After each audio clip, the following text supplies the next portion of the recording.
Taksim Square. This has very much been the scene for much of the morning. Black smoke of petrol bombs and fires of barricades. With the white smoke of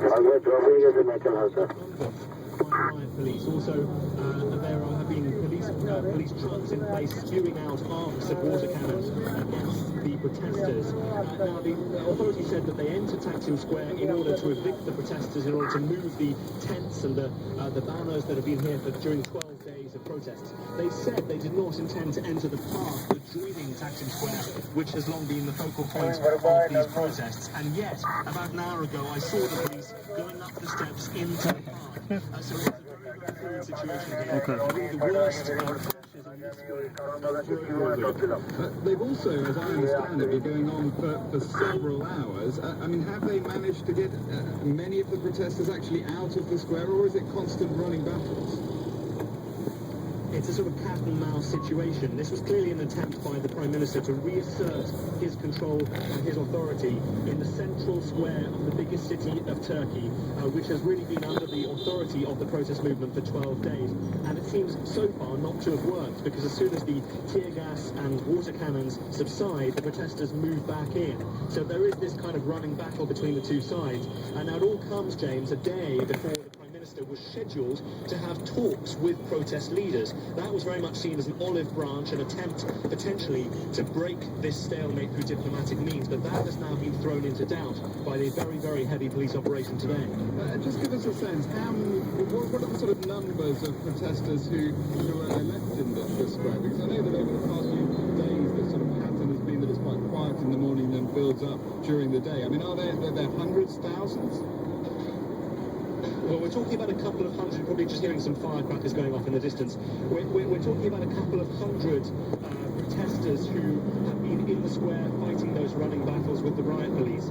That is very much the violent fringe of an otherwise largely peaceful $1,000? I've been here for over a week, spent a lot of time on the square and in Gezi Park, and really this protest has Did she say no? peaceful, it has been largely young, it has brought together some disparate left-wing elements.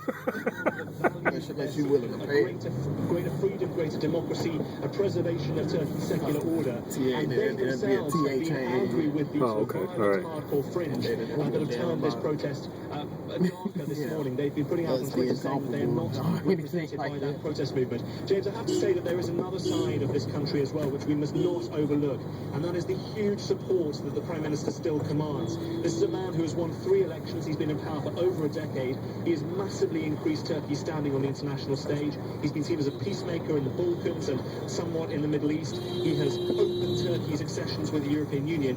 He has rallied his troops a little bit in the last couple of days. We expect more of that in the days to come. And that really opened the idea that there could be a very, very deep schism at the heart of Turkish society. Mark, many thanks for that. That was our correspondent Mark Lowen, as he said, on a balcony just overlooking Taksim Square in Istanbul. Well, a little earlier on, we managed to get through to one of the protesters in that square. She's called Yeşim Buru.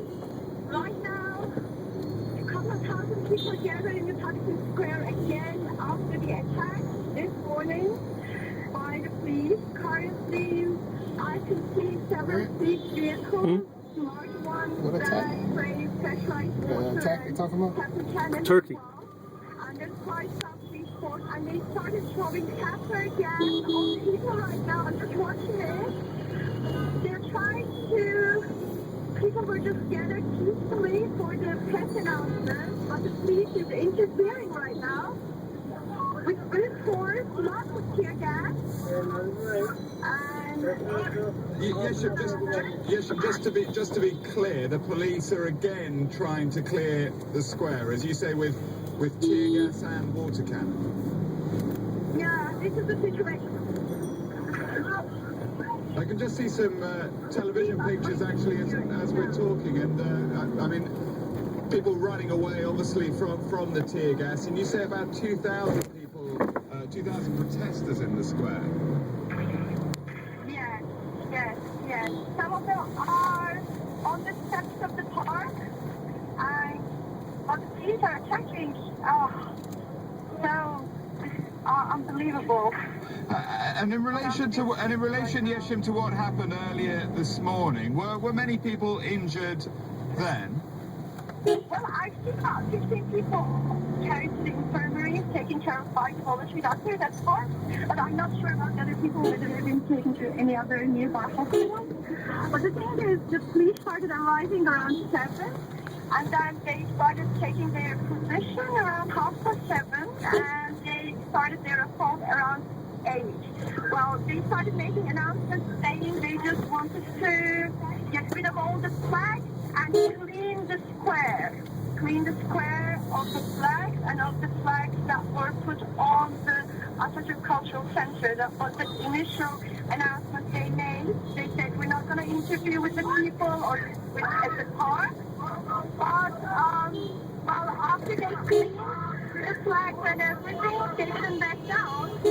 Now they're trying to recapture the square and try to take control of the whole area, actually. Police are trying to clear Taksim Square, but they're not trying to clear Gezi Park, where this protest all began. Yeah, there were a couple of tear gas cans that were thrown into the park from the side, but other than that, there was no direct intervention in the park at all. Yeah, People are very worried because they have taken down all the barricades, and now there's so many police around, so they've surrounded the whole park, so, and they're not even allowing people to make a press announcement. People are worried that the next step will be an interference in the park, because right now the Prime Minister is giving a speech at the Parliament saying we're going to take over the park. yes, he's called on the protesters to pull out of Gezi Park. Will you? No. The people they have no intention of moving Been to on. Nando's. So Nando's. This one right here. Forced to get into the park and forcefully move people out of the park with tear gas and all the other things that used before. And that was Yeşim Burul, a protester talking to me from Taksim Square in Istanbul a couple of hours ago. Well, let's talk now to Shaban Dishli, who's a member of Prime Minister Erdogan's AK party. Welcome to the programme. This operation to clear the square has been going on, as I mentioned earlier, for, 6 hours now, I think. Is the idea to clear the square completely today? No, actually, the mayor of Istanbul, the governor of Istanbul just explained. Of course, we have to separate the peaceful demonstrators with the vandalists, with the terrorists, and all kinds of extreme groups. They got them. They got one. You ever been to National Harbor? Yeah. They got one there. Yeah. The hotel, I believe it's Brazilian, or Peruvian. It originated there. After that, the real protesters. There's quite a few of them in the U.S. now. Now is because it started with keeping the Gezi Park green, but it now reached to, almost everything. Sky the limit demands. So we have to identify now who wants what and what we can do for that. So just to be clear, the protesters in Gezi Park next to Taksim. Isn't he supposed to be directing traffic? That is what the governor said. That is what the prime minister today at the group. This is Bangladesh.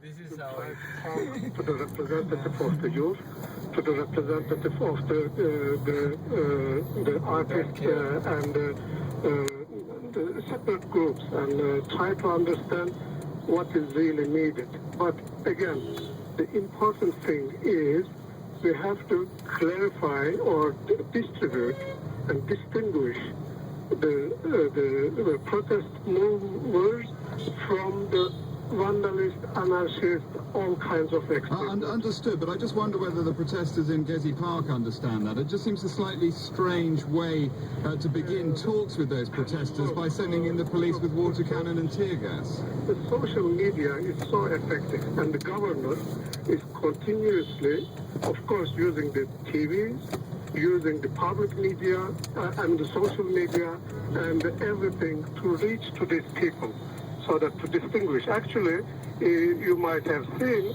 the real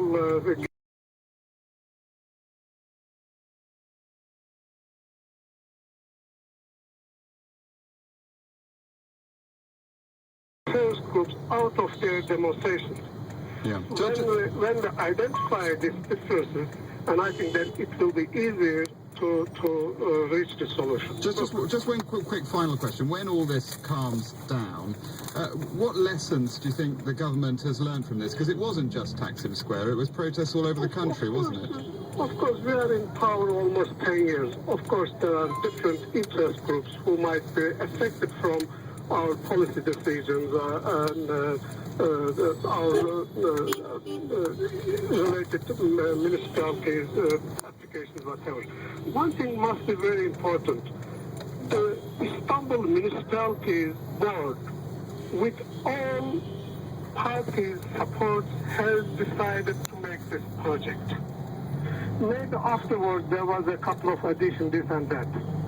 But the beginning of the project, to take the traffic in Taksim Square under the ground and make that area, like in Europe, like in many big metropolises, a huge square so that people can easily walk, the tourists and everything can walk. Yes, there were some damages to certain trees, and that is, they say, how it started. Okay. But unfortunately, the international media is trying to create in the people's mind that Erdogan is a kind of, how you call it, We're gonna have to leave it there, I'm afraid. We're right out of time, but we get your point. That was Shaban Dishli, a member of Prime Minister Erdogan's AK party. You're listening to the BBC World Service. This is James Menendez with NewsHour.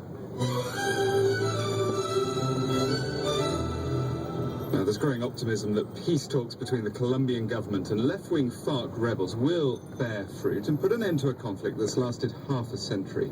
They're due to resume shortly, in fact, after a major breakthrough 2 weeks ago. But if and when they do conclude, it won't be the end of the matter for the tens of thousands of families who've lost loved ones and still don't know where they are. There are graveyards containing unidentified bodies all over Colombia. Bocas de Satinga is one such place. It's a small town in the southwest. And the BBC's Arturo Wallace has been there.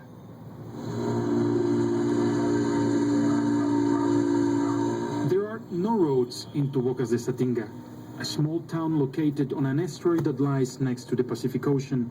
So everything arrives here over the water. Food, petrol, clothing, and dead bodies.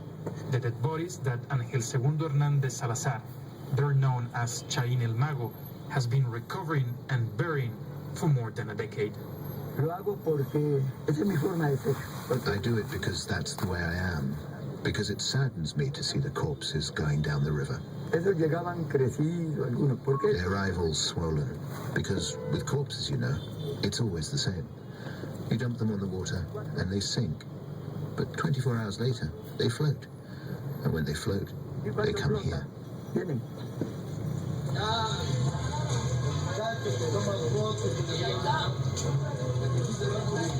Chaín is 79-year-old and has been living in Satinga since the 1950s. So he was around when the leftist FARC guerrillas first arrived to the region in the early 90s, bringing with them the coca crops they've been using to finance their fight against the Colombian state. And also when the right-wing paramilitary groups came to fight them for control of the territory and of the booming business of drug trafficking. That's when the problems started. The guerrilla would kill anybody suspected of belonging to the paramilitary and dump them in the river. And the paramilitaries would also take the guerrillas, kill them, and dump them in the river. That was the fratricide war we had here. According to Chaín, the war's period was from 2001 until 2004. That's when the corpses really started flowing. There were days in which I'd fish 2 or 3 corpses out. During those 4 years? Oh boy, that was really sad. I fished out more than 50 dead bodies. They were all unnamed. We buried them without knowing who they were.